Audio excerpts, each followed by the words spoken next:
Hello বন্ধুরা, দেখো আমি আর একটা নতুন রেসিপি নিয়ে এসেছি। আলু দিয়ে ডালের বড়ির তরকারি। আর তার জন্য নিয়ে নিলাম আলু সেদ্ধ, ডালের বড়ি ভেজে নিয়েছি। আলুগুলো ভাজা বসিয়ে দিয়েছি। তার আগে আমি কাঁটা চামচ দিয়ে ফুটো ফুটো করে নিয়েছি। তার জন্য এই দেখো আলুগুলো ভাজা হয়ে গেছে। তারপরে আমি তেল বসিয়ে দিয়েছি কড়াইয়ে। তারপরে দিয়ে দিলাম জিরে, শুকনো লঙ্কা আর তেজপাতা। এইটুকু হতে হতে তোমরা চ্যানেলটাকে সাবস্ক্রাইব করে রেখো যাতে পরের ভিডিও দেখতে পারো।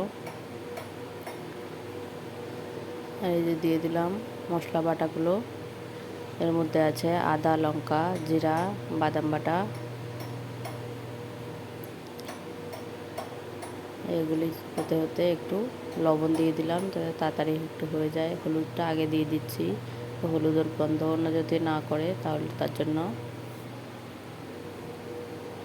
যে কষানো হয়ে গেছে, তারপরে দিয়ে দিলাম আলু ভাজা আর ডালের বড়িগুলো। এগুলো কষাবো। একটু কষাতে কষাতে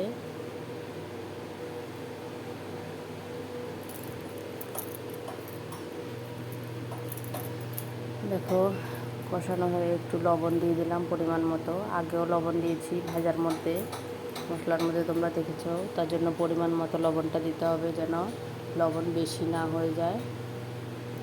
একটু কষিয়ে নেব।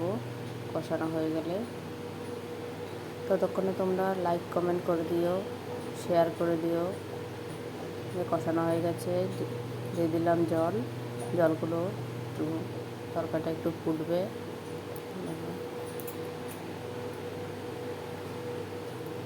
ফুটে এসছে, দেখো কি সুন্দর লাগছে তরকারিটা।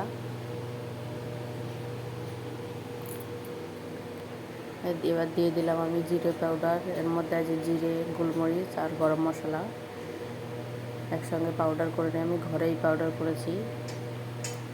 একটু ঢেকে দিলাম, 2-3 মিনিট রেখে ঢাকনাটা তুলে নিলাম।